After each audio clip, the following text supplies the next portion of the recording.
Hey, everybody. Welcome to the Find and Follow podcast. We hope you're doing great today.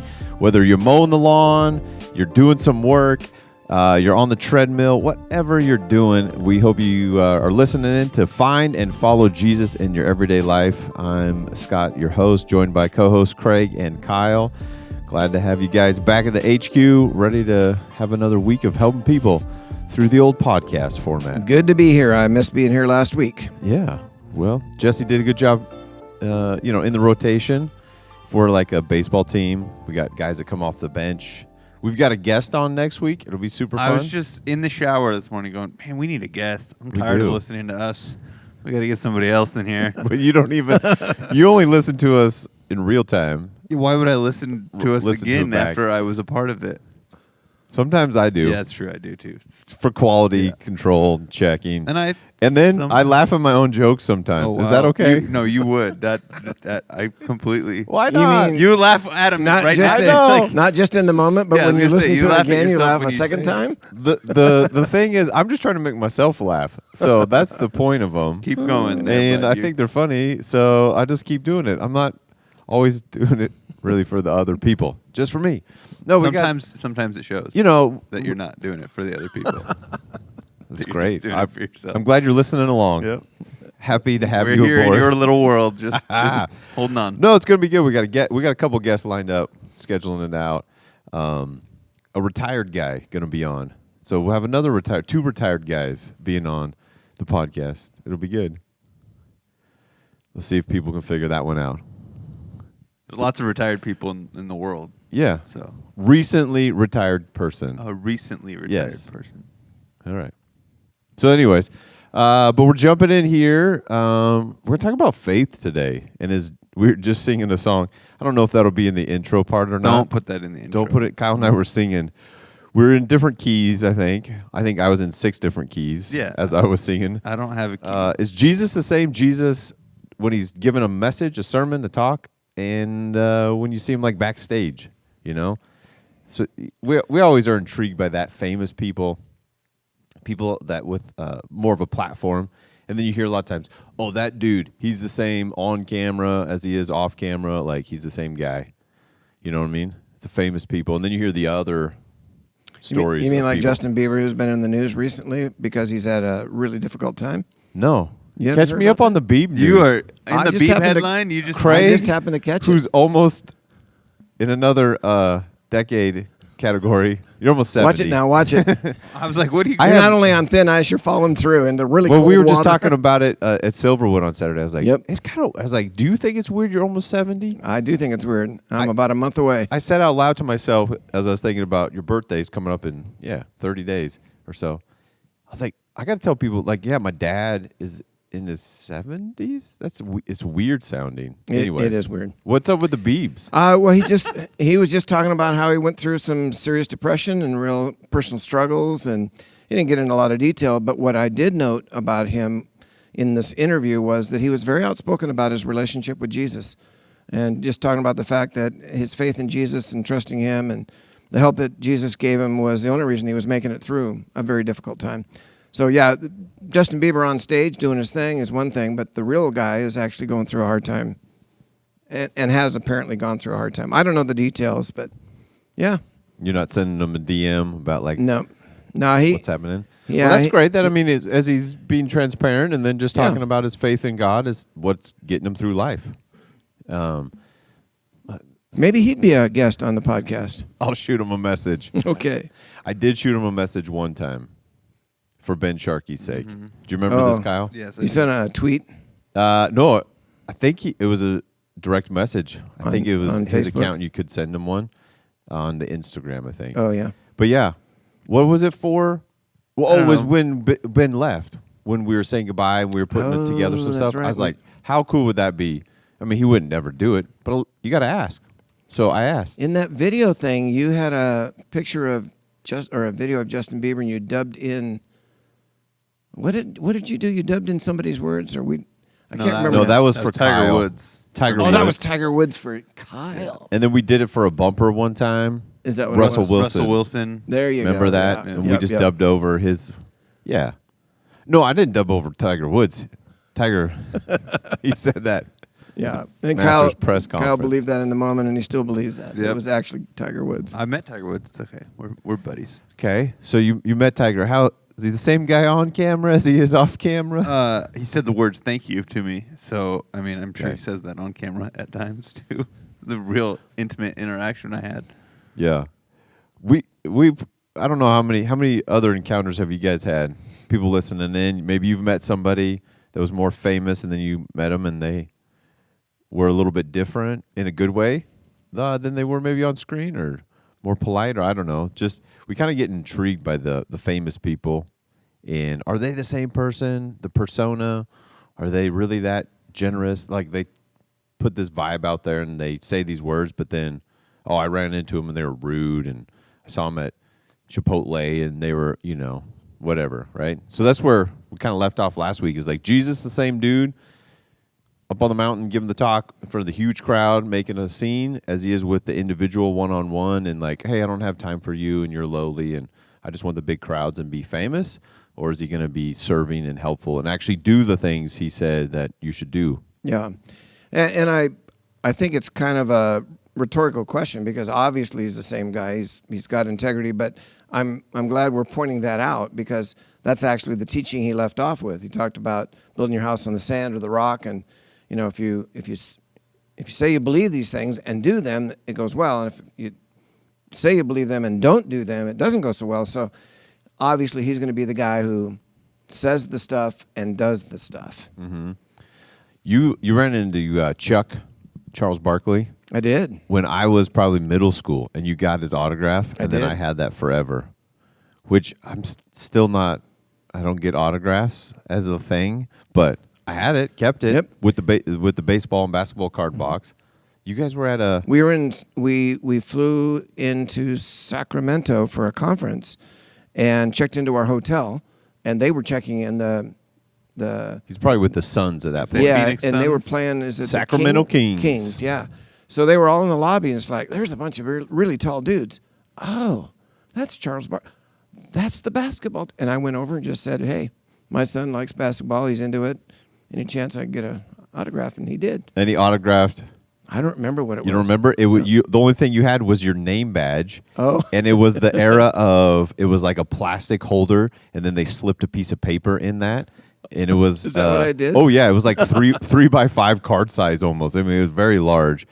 And so you had slipped out the thing, and it was on your Craig Langhand's, like, Spokane Valley Foursquare Church, title, senior pastor, and there was Chuck right next to that signature. That's awesome. Yeah. I didn't remember that part. Well, I do, because I saw it in the box all the time. It's like, oh, there's Chuck and my dad on the signatures on the same one. Super great. So, have you, besides Tiger Woods, have you met anybody else that you're like, oh, who you saw? Coolio on the plane. I remember didn't that. have any interaction with Didn't him. have an Coolio, action. we've talked about, when we were valets, that I valeted Pete Rose's Porsche. Talked to him for like 2 seconds. Yeah. Nothing crazy. Right. All these encounters are so brief. I've Yeah. had a few of those, but never like an extended. No. Get to know somebody. That's why they and, always like- are they really the same person? Now, is a ride in an elevator an extended? 20 seconds? No. Well, what if it's a really tall building in L.A. and I'm on the elevator with Dr. Youngi Cho from the biggest church in South Korea? Come on. Did you have a conversation? You're trying to get some Yeah, credit what here. floor are you getting off on? What button would you like me to push? Push 4. Okay, thanks. Okay. That's what they always talk about. Hey, like, have a good day. Like servers in LA or something like that, at restaurants, or a bartender who goes, yeah, I served this person one time. The question always is, well, were they a good customer, right? Were they polite? Were they rude? Because a lot of those, a lot of famous people or people, they have an entourage or whatever, and they're maybe a little bit entitled. And so then these servers always have this, oh, well, no, they were terrible. They were rude. They didn't say thank you. Those types of like deeper interactions where I got a little bit more of their personality. I think for us, most of the time, most of my encounters are, hey, can I have your autograph? Or, hey, it's nice to meet you. Or, hey, what's up? Yeah. Right. Rather than like, hey, you want to go out to a meal together and like sit down and actually like talk about life? I've never had that with anybody quote unquote famous. But I'm also like weirded out by our infatuation with famous people. Like, It is a weird thing. The Yeah. celebrity culture to me is like, why do we celebrate some people? Because they're good at acting, or they're good at singing. I don't know. I think more people need to be celebrated, and we should desire intimacy and a depth of relationship with those people, not just this fandom of celebrity culture. I don't quite get it.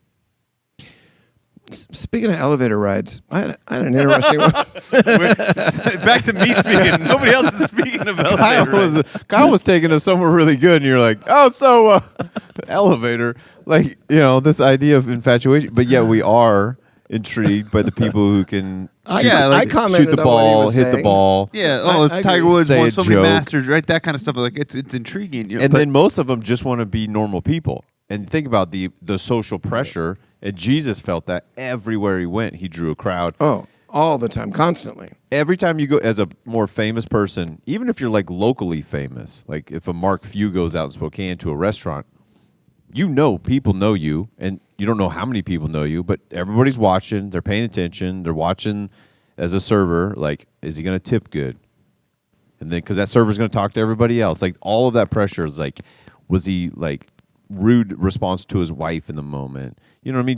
They just want to be normal, like be able to be themselves and not be noticed. Go to the grocery store. That's why they always put on the hat and the glasses and like try to be incognito. So, but Jesus is that way, and we get insight into his private life and public life as his disciples are recording some things that just Jesus and a couple of guys or a one-on-one conversation is recorded. So, we do get to know, is Jesus the same guy? And he is, Craig. You gave us the spoiler alert. He is the same guy with integrity. I don't think that's a spoiler. I think everybody Okay. listening knew that already. Yeah, but then isn't it funny where people's relationship go, but yeah, is God holding out on me? Does God's, is there a catch here? Is this grace thing really true? I'm waiting for something else to like pop up, and you're like, no, it's all right here. You're like, yeah, but I don't really believe it. And I want to jump into faith, like through chapter 8. It's just, I think Matthew starts in with this. These It's first two faith and stories faith are and faith yeah. and faith. And this confidence in God. Do we have this trust in God? And we can talk about what faith is and stuff. But do you really want to tell us another elevator story? Go for it. I don't know. Hit us. What do you got? Dwayne Hagedon, Coeur d'Alene Resort. Have I told this story in the podcast? It stopped me if I have. I don't know it. I was with some friends of ours over at the resort in Coeur d'Alene, and we were going up the elevator to Beverly's just to ride the elevator and look around. We weren't going to eat there, but we got on the elevator there, and as we had approached the elevator, we walked by this grand piano in the lobby, and somebody was actually playing it. And it's like, oh, that sounds so nice. And at that time, this is many years ago, my worship leader really wanted a grand piano on the platform, just like, oh, that would be so awesome, but they were too expensive, and we didn't have one. Kind of the thing it was on the dream list, right, for the church at that time. So I noticed the grand piano, and I said, oh yeah, wouldn't we love to have that at the church? And my friends agreed. And so we're still talking about it as we get onto the elevator, and I said, here they've got a baby grand just sitting in the lobby, and somebody plays it once in a while, but not all the time. Wouldn't that be great if the church had that? Dwayne Hagedon ought to just gift that to us. He could afford it. He could replace that 10 times over. He should just give us that piano. And I noticed that I was the only one talking, and the elevator stopped at a floor, and the other people on the elevator got off. And then my friend told me that standing with us in the elevator was Dwayne Hagedon. And I had no idea that it was him. And I can't imagine what his version of that story is. Oh, yeah, I was on the elevator with this idiot who thought I should give him a piano. And then he was like, okay, you get the piano. And a piano for you, and a piano for you. He just wrote you a check right there. Yeah. There's true probably story. been a few people in his life that are trying to spend his money. I'm sure there have throughout been. the Yeah. years, the decades. So you probably weren't the first one. You No. probably was numb to it. It's like, here's another guy who's trying to tell me what to do with my money and hotel and Yeah. all my assets. Yeah, it's easier to spend other people's money. Super easy. So let's jump in here. Matthew 8, Jesus, we kind of started it last time on the podcast, coming down the mountainside. And I love how the guy with leprosy came and knelt before him. And we just wrapped up a series called King, and just talking about Jesus as King, as one of those, what's the right term on that? One of those attributes? One of the understandings that Jesus is creator, he's king, he's friend, he's Lord, he's savior, he's provider, he's peace, he's love. Like what do you help me out here? I feel like ignoramus. What do you call that? Keep going. Yeah, you're figuring it out. You guys are just letting me drown over here. I appreciate it. Anyways, my point is, I love his physical posture, and we maybe are cruising by that a little too quick. But the guy was in need, and came and knelt before him. This humbled posture, physical posture of like, I'm going to kneel before you. You're king. You're capable, Lord. And then if you're willing, make me clean. Like he had a confidence in God. I think he was speaking from, you're able to, will you? Yeah. I think there's no question he has faith. He's convinced, absolutely. And he has a reason to be convinced because there apparently has been some miracles already by this time that he's probably witnessed or at least heard about. So he's convinced that the Lord has the ability, but he doesn't know if the Lord's willing. And I think that's a place that a lot of us find ourselves. Sometimes we're not convinced he can, but more often, at least in my own experience, I know that he can. I just don't know if he's willing, whatever it is that I'm, asking of him. So I loved his physical posture. I think that's something I try to practice in my own life and do. It's just that literally kneeling is before my king, and it humbles. The physical posture helps my heart get more engaged. Yeah. When we sometimes underemphasize maybe or undervalue the physical posture. Like when we sing and you raise your hands, maybe you're listening and you're like, yeah, all those people that got questions all the time, like that is a sign of surrender. It's a stick 'em up, it's a full surrender. It's it changes things. It does. And when we don't think it does, like we're missing it. Even the Changes my position heart. of our head. So if we're standing or sitting and our head's kind of looking down and, but then if we lift our head and look up, it opens up something in our hearts or spirits. It's interesting and very real connection between the posture of the body and what's going on in our heart. Yeah, and I think like historically, you look all throughout these cultures and history of this, the kingdoms and kings and lordship and the way you would posture yourself in front of a king. I think even nowadays there's some cultures where bowing and the sign of reverence is still more of a thing. I think of a lot of Asian cultures that they show this, I'm bowing to you. I'm showing that I don't have any ill will against you as a sign of greeting or a sign of thanks and all this kind of stuff that I think, again, Scott, we underemphasize and undervalue like how important that is. I think of, like even in the United Kingdom, they still knight people, and it's, I'm going to get on my knee before you because I'm humbling to you, but then you are showing me a sign of respect. And I mean, I even think with my dog, right? Training my dog, I had to teach her that I'm dominant. I thought you were saying, and I bow before my dog. No, my dog bows before me. Okay. Right? Like, Just no, but checking. like, Either way, it's a pretty good trick. I think like the animal kingdom gets it, right? They make themselves big and scary, or play dead, or bow. Like, I'm not a threat, right? So like you think of a smaller creature would just, hey, don't attack me. I'm not a threat, and how significant that is, even in this subconscious level of an animal with a small brain. Gets like, I'm big, like I'm towering over you, or the opposite. And this huge, massive, I think, even psychologically, let alone spiritually. I mean, spiritually is a huge, obviously big element, but even psychologically, what it does to our mind and posturing ourselves in this way. And when we understand that before our God and how that works with other people, I mean, it's I think a lot of times we don't think. There's a lot of people that do think more about their body language and in conversation, but I think the vast majority of us undervalue. I think about it all the time now when I'm just like, I find it when I'm like ordering food or standing in line somewhere, like crossing my arms, and I'm like, sometimes I just think like, I look so grumpy and angry, and frustrated right now, and I'm not. Your resting face is a little bit. Right? What's going and I'm on like, there? am I communicating to this person across like, you're taking too long, I'm mad at you, I'm angry, and like I'll try to think like, hey, uncross your arms right now, hey, like unfurrow your brow, like try to like look happy even if you're not, or you're tired, right? Mm-hmm. Yeah, because it's communicating a ton. Yeah.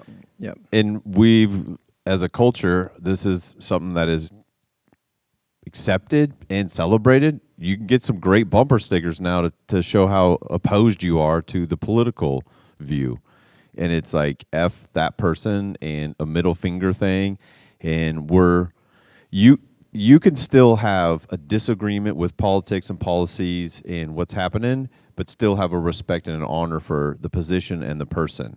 And we don't think those two can exist, and so we got to go, well, I disagree, and so I'm going to F, and then I'm going to have a middle finger bumper sticker, and I'm going to be at a rally doing those same postures and doing the same thing, and then think that's not going to affect my spirit or my heart, and it's not going to poison me, because it's really going to communicate the message, and it's going to change that person, and it's going to change the politics of my country. And I'm like, A couple of years ago, I was in Way off Thailand for track. 12 days, and one of the first things they told us when we got in country, the people that were heading up this team said, everywhere you go, you're gonna do this, and they put your two hands together, just right about on your chin, and bow your head and say, and it was, if I remember correctly, Sawadee Ka or something like that.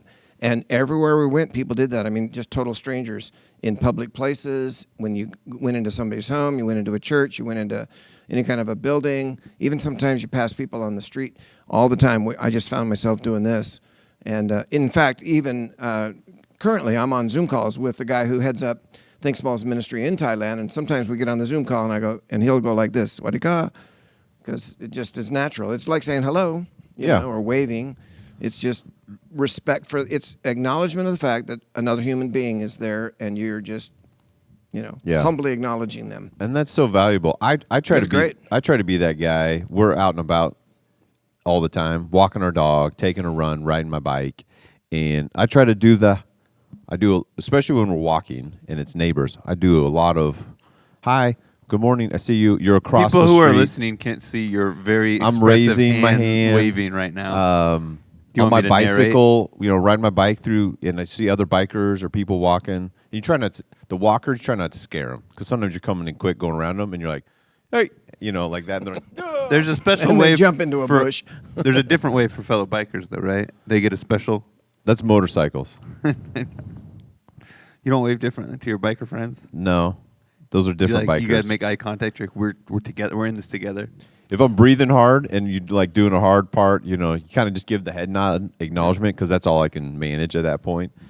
So back to the guy with leprosy. Back to the guy with leprosy. I just think, again, we can blow by he knelt. Yeah, that's I good. mean, I don't know how long we've been on that portion, but he knelt. And then Jesus says he's willing, and he cleans them. He cleanses them. He heals them. He restores them back. And then I love the part where he gives the prescription, which was required by the law of Moses, to go present yourself to the doctor who could approve you, which was the priest who could sign off on you're clean to participate in society. It was go get a COVID test 72 hours before you could come on this plane That's kinda or how it enter. was. And we kind of understand that, like, you can't go to that event or that function or get on a plane unless you were negative COVID tested. You were out. And so he was out. Yeah, And so, in fact, leprosy was so highly contagious and such a problem at that time in the culture that lepers had to isolate themselves from the rest of the population. And if the rest of the population, if anybody that was not stricken with leprosy got anywhere near them, they were required to call out, unclean, unclean, to warn you not to get any closer to them. And so I think that's significant, that when Jesus chooses to heal him, what he does is touches him. And that's the last thing anybody in that day and age would want to do with somebody who had leprosy. You don't want to touch them for obvious reasons. You're going to get leprosy yourself, and it's a death sentence, and a long and painful, prolonged death at that. And Jesus just reaches out and touches him. And I think that's such a great picture of how Jesus is with sinners, because our sin is like spiritual leprosy, and yet he reaches out and he touches us. And the beautiful thing about Jesus' touch here is that instead of the leprosy going from the man to Jesus, the opposite happens. Healing, health, life goes from Jesus to the man. And that's such a great picture of how our relationship with him works. yeah, that bears repeating. I've spoken a message on that before, that we should spend the whole podcast on just that one point, that we don't miss. When you get connected to God, everything that's holy and good and clean and right transfers from God to us, and not our junk to him. And we get that mixed up and backwards. I was just having a conversation with somebody this week about baptism and their desire to get baptized, but then a little bit of that underlying nervousness, which is for everybody. But wait, once I get baptized, what if I screw up again? What if my perfection, and we kind of have that backwards, like I'm coming to God to bring my perfection, and then if I get baptized, I got to stay 100%. Got to keep it clean. Yeah. Yep. But it's not our good works that get us right with God, nor is it our good works that keep us right with God. One of the most helpful things that's such an important topic you're touching on, because a lot of people that's like, okay, I come to faith in Christ, all my past sins are forgiven. Isn't that awesome? But then going forward, like, okay, what about the sin? Oh, what about the fact that I keep having this sin? Oh, wait a minute, now I must be at the limit of His forgiveness, and we struggle with that sometimes in real heart-wrenching ways. And one of the most helpful things I ever heard on that subject was somebody pointed this out. They said, when Jesus died on the cross, how many of your sins were future? And the answer, of course, is all of them. So when He died for your sins, He died for all of them, not just the ones before you came to Christ or the ones up to the present moment, but the future sins are going to be a problem. No, He died for all of our sins. He knew all of the sin we'd commit from birth to death, and He paid the price for all of it. We're forgiven for all of those things, past, present, and future, and it's a done deal. And that, it sounds too good to be true, but it is true. It's the nature of grace. It's such an awesome thing. And then for the people that are really thinking, they're like, Craig, what about the people who lived before Christ? It was their past sins. And we've talked about that before. God lives outside of time. Jesus died for everyone before the creation of the world. Yep. Because God doesn't exist in a linear, earth-bound timeline. Correct. And so when Jesus died, you should read 1 Peter. I forget what chapter it's in there. 4-3. Pick a number. Preaching to the people who were dead, but in waiting. They were in Abraham's bosom. Mm-hmm. Yeah, and waiting to hear the gospel, and the coverage of the cross is for all time, not just from that point forward. Yep. But to your point, yeah, in my perspective, which ones are past, present, or future? They were all. They were all future. Yep. When the decision was made, He was the Lamb. Revelation says the Lamb who was slain from before the foundation of the world. So and before God created anything, it's like, okay, this is how this is going to go. And so Jesus is like, I'll go and be the sacrifice. And that goes back to, I think, this theme that Matthew's really hitting on, this faith, confidence in God. And all these stories are about Jesus's acknowledging people's faith and lack of faith. And it's just this trust in God. I love Hebrews 10. I just read through Hebrews personally, and I was like, man, this is it's so good on so many levels. But Hebrews 10:35, do not throw away your confidence. It will be richly rewarded. You need to preserve so that when you have done the will of God, you will receive what He has promised. I think that's persevere, not preserve. Oh, sorry. Preserve. You need to persevere. Yeah. I was going to preserve it, too, with some jam and some jelly. Okay. Persevere. Thanks. I don't even know I said that. I was reading along. But anyways, don't throw away this confidence, this trust in God that hang in there. To your point, all of my sins are forgiven. Past, present, future, like everything, because it's not a works-based system with God. It's a works-based only because He did a great work, and we get to take advantage of that and jump in on that. And our faith, verse 11:1 is the familiar one. Now faith is being sure of what we hope for and certain of what we do not see. And that certainty, that confidence is faith. Confidence that my sins are forgiven, that I'm made righteous with God because of the work of Jesus on the cross, and I have new life in Him through the resurrection. And I didn't see that event, but I have confidence in it. I have confidence because the Spirit's in me, and I have a confidence of a faith in the full completion of that, where we're one day made completely perfect and without sin and in heaven with Christ, and all that is true. And it's going to be a daily struggle, a battle. Like, I don't know, but the repetition of this sin is getting me. Yeah. And so maybe I'm out of God's grace on this one, and I'm on my own efforts. Like, no, come on, have confidence. Don't throw away your confidence. Preserve it so you can persevere. No, I tried to regroup on it. I don't know. Can we go back to the leper? I got a question that I'd like to digest with you guys. Do questions get digested? Sure. If you're trying to preserve it. Yeah. Jesus does this frequently, and I would like to know your thoughts on why he says, like to the leper, hey, don't go tell anyone.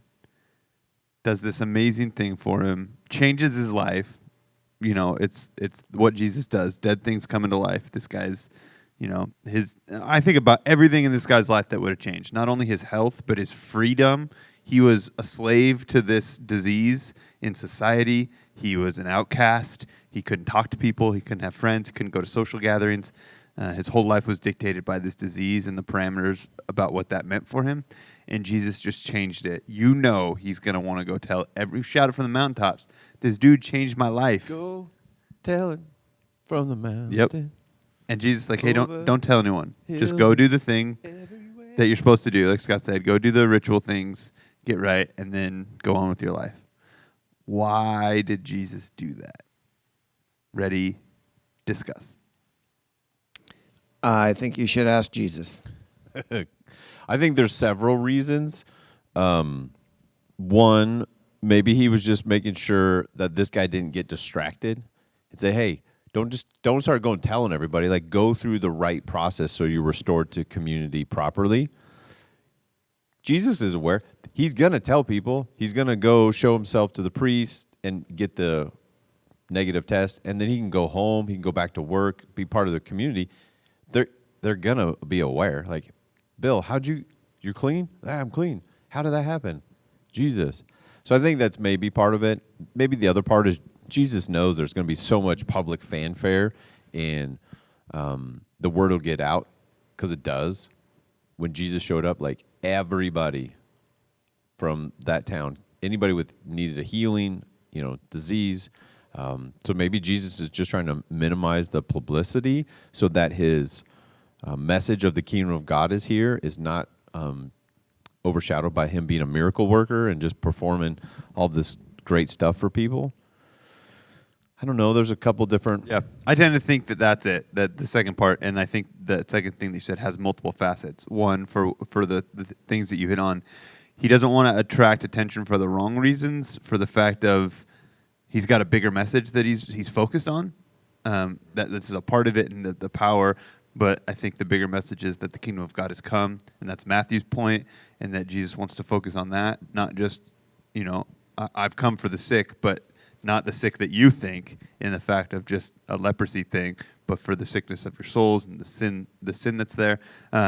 So I think that's part of it. And the second part is, hey, I'm not done yet. And the more people that are going to come, the more people are going to get angry. And on and towards the future of my ministry, go tell people, because I know that the hater's going to hate. Yeah, eventually they're going to arrest me and kill me, but I'm not ready for that yet. So there is a little bit of this, waiting for this turmoil that's bubbling before he lets it explode in his timing to go, okay, it's time now. I'm ready to accept what. Yeah, and one of the things that happened in the haters hating was it just drove Jesus to be a little more secretive, not secretive. I don't know what word covert. A little covert. He was outside the town a little bit more. Mm-hmm. He delayed coming to the festival. Yep. Just so it would hamper his ministry if that escalation of opposition. I think that's probably rose. the primary reason. He's just trying to keep the commotion, the crowd's celebrity starstruck sort of thing from happening any more than Beebs is here. Oh. Back to Bieber. Yep. Nope. Okay. I think that's the primary reason, because he says over and over, my time has not yet come. My time, it's not yet time. He knew it wasn't yet his time.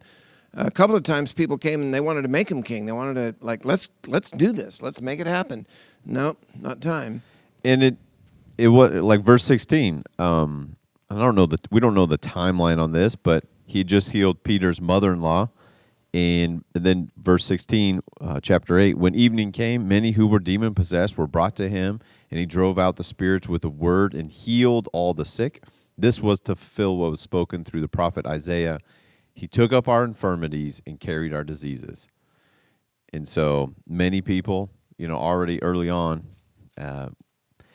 demon-possessed, were brought to him. And I think we got more demon possession and oppression going on than we realize in our culture today.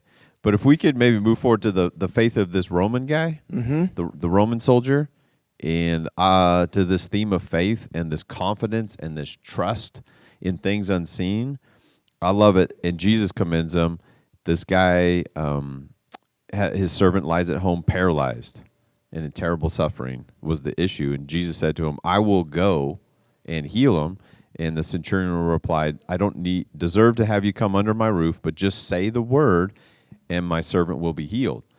And this guy's a military guy, so he understands the authority of command and how that goes. And then when a commander says go, you go. And when a sergeant says do this, I don't know all the rankings. I was trying to sergeant, trying to private, pretend like you did know, but captain. you don't know. I know a few of them. General, I just don't know. Lieutenant, I don't know where lieutenant fits. Anyways, I'm very curious about all of that. I think it's fun and fascinating. But anyways, he just says, I understand it. I don't even need you to come because you're a man of super authority. You got this kingship thing going on. He says, you just say it and it'll happen. And the reason that he points that out is because he recognizes something in Jesus' life. The NIV doesn't quite make it as clear, but some of the other translations do. In verse 9, he says, for I myself am a man under authority. I too know what you're experiencing. I live with the same dynamics as a military man that I see going on in your life. What is he observing? He's observing the fact that Jesus is one under authority. He's under the Father's authority. And Jesus points that out numerous times. He says, I don't do anything unless I see the Father doing it. I don't say anything unless I hear the Father saying it.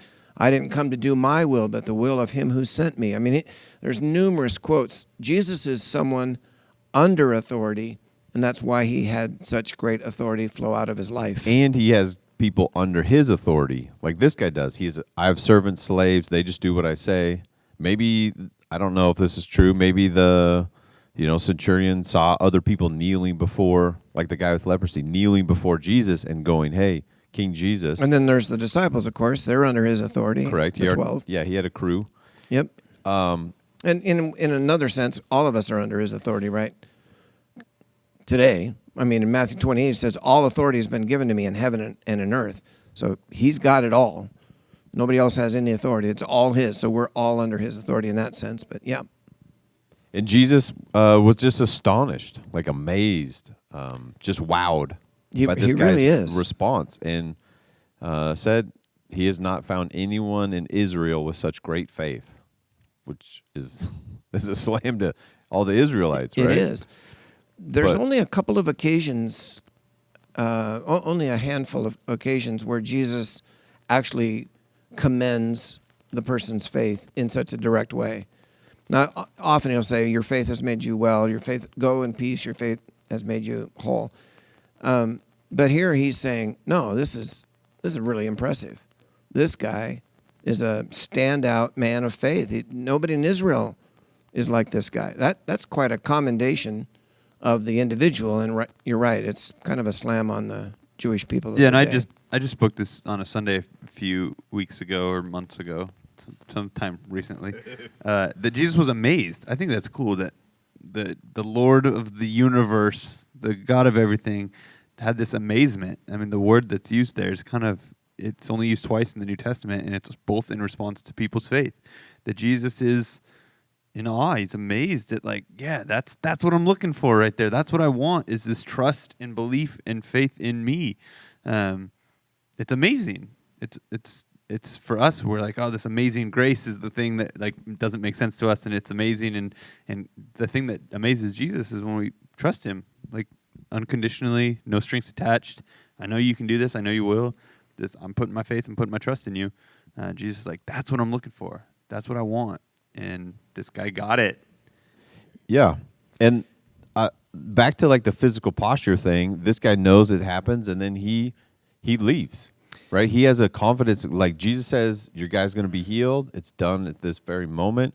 And the Roman soldier goes, okay, it's done. And then he physically leaves, right? And then it might help me if I'm incorrect here. Other accounts are like someone met him halfway Yes. and give them report at this hour. And they're like, that's when Jesus said it would happen. Yep. So he followed up. James hits this very thoroughly in his letter, that our faith is made complete when we take action on it. Like, they go together hand in hand, and we try to separate them, but they're one thing. The guy can't just sit there and go, okay, Jesus, you said it's happening, but are you really sure? Like, how do you know, like, is it done? Is there a way we could tell right now? Can you know what I mean? Which is doubt, skepticism, which we do. Like, hey, God, you said you'll provide, but can you show me, like, a little bit? Like, it's en route. Can I see where the package is? Can I track that sucker? Is it delayed? When's it's supposed to be here Friday? Which is most of our world that we live in. But this guy goes, okay, it's done, and he turns and goes. I think it goes back to that physical posture thing where his spirit and his physical body were more in sync. No doubt. And the comment here in verse 8 says the centurion actually, though he did not kneel physically, he was kneeling in his heart. He says, Lord, I don't even deserve to have you come under my roof. I would be ashamed to have you in my home. You are too good, and I am so not good. I just would be uncomfortable to have you in my home. That's humility. That's bowing in his heart. That's acknowledging who Jesus is and who he himself is at this point. Yeah, and again, the beauty and the depth of what Matthew is doing here with these stories in this certain way is so lost on us, but he talks about it from a physical leper standpoint, and now he's doing it from a cultural standpoint, from a centurion, which is a non-Jewish soldier, and Jesus shouldn't be talking to this guy as a Jewish leader and a teacher. And so he's talking about all of these things, this physical posture with the leper and this physical idea with the disease. Now he's talking about this cultural, bias and different things between these things, and the fact that this guy is coming to Jesus and posturing himself spiritually and culturally in front of him as, hey, I need your help, which is a taboo in and of itself there. And so Matthew, speaking of these things in these instances, is showing Jesus' authority over all of these areas, all of these realms, and his power and authority and lordship and kingship is over everything: physical, spiritual, cultural, race, gender, all of these things. He's doing this in a very succinct and specific way that we just think are cool stories, which are, but they speak deeper and broader than we tend to think as Absolutely. people. Yeah, people avoided lepers, but Jesus touched one and healed him. People despised the Romans because they were an oppressive military presence. They were occupying Palestine, their land, and yet Jesus talks to this guy and then commends him and then heals his servant. So he's blowing all the cultural norms right out of the old water. It's great. And then down in the chapter, right, teacher of the law, verse 19, again, more of a guy who's on the inside, quote unquote, with God, comes to him and says, I'm with you wherever you go. And Jesus going, Really? yeah, your life is pretty secure, and you got a home and stability and a 401k and a job. And he goes, I'm on the move, and I got this kingdom thing. No, we don't really know for sure the guy's response and all that kind of stuff, but you kind of get, another disciple came to him and said, let me bury my father first. Like, let me just finish out my life and inheritance, and then I'm with you. And he's like, nah, you gotta jump on now. So it's kind of understood maybe that guy had a really hard time, the lack of faith, the lack of confidence, the lack of trust, that God will take care of you, and that following Jesus is far greater than whatever else we got going on. So it's in contrast to the leper and to the centurion.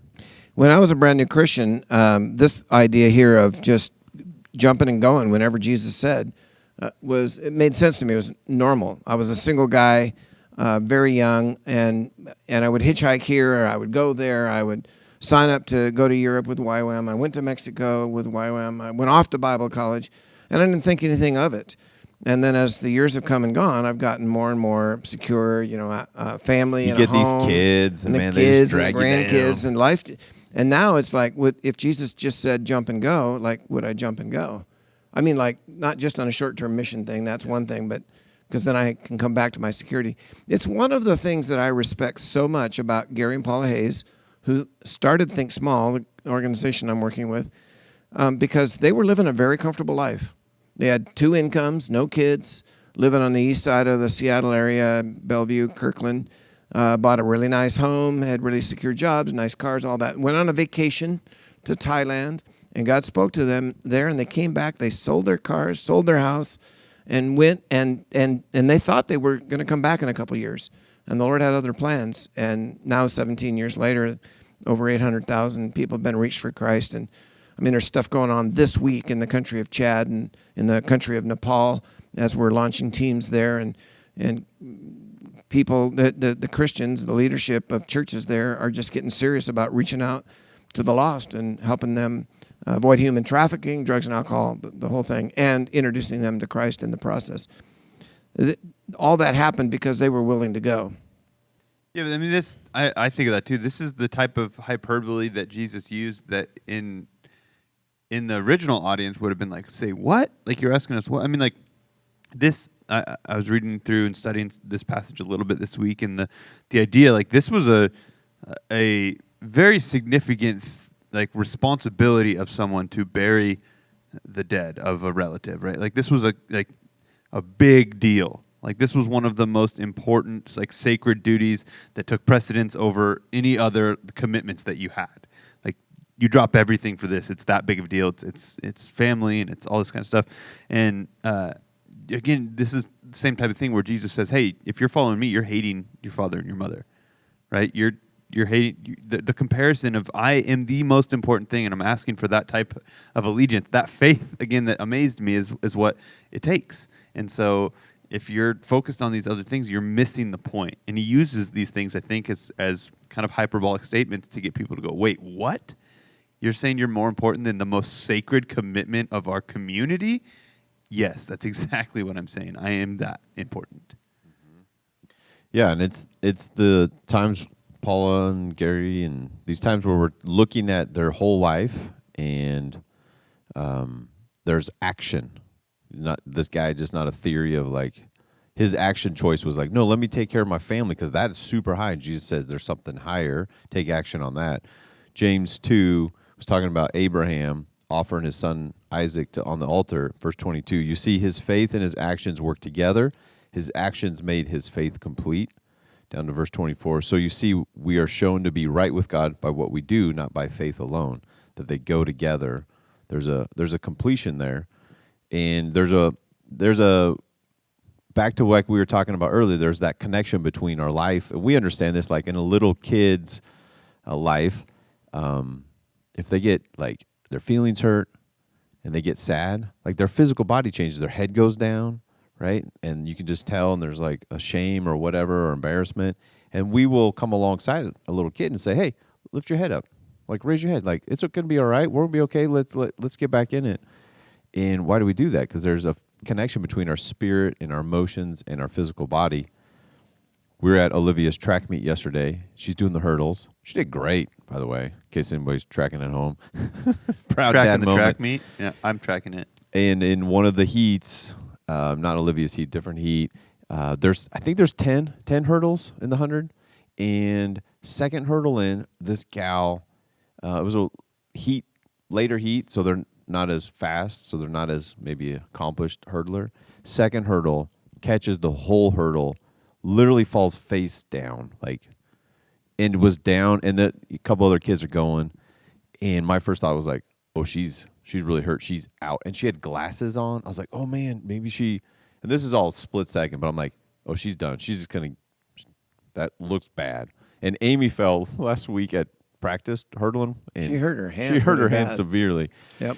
Anyways, I'm like, she rallies, she gets up and fixes her glasses and takes off. And that all took like a second. It was very quick. But as soon as she got up and her physical body, she demonstrated her spirit was different, like she wanted to finish, everybody in the stands started cheering.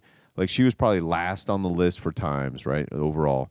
But Dang, I thought you were getting there. She came back and she was won. first. She got the gold medal. Waiting for it. Dude, the hurdles, you can't even bump on your toes. Like you set it up as like it was like the later heat. They weren't that great. I thought this is real life and not a movie. Like this is the way you were going. I'm like, I'm on the edge. No, but man. it's back to our famous talk celebrating. Like we all celebrated her ralliness, her get 'em, get her Yep. done. Ralliness. Yeah, that's a RALL.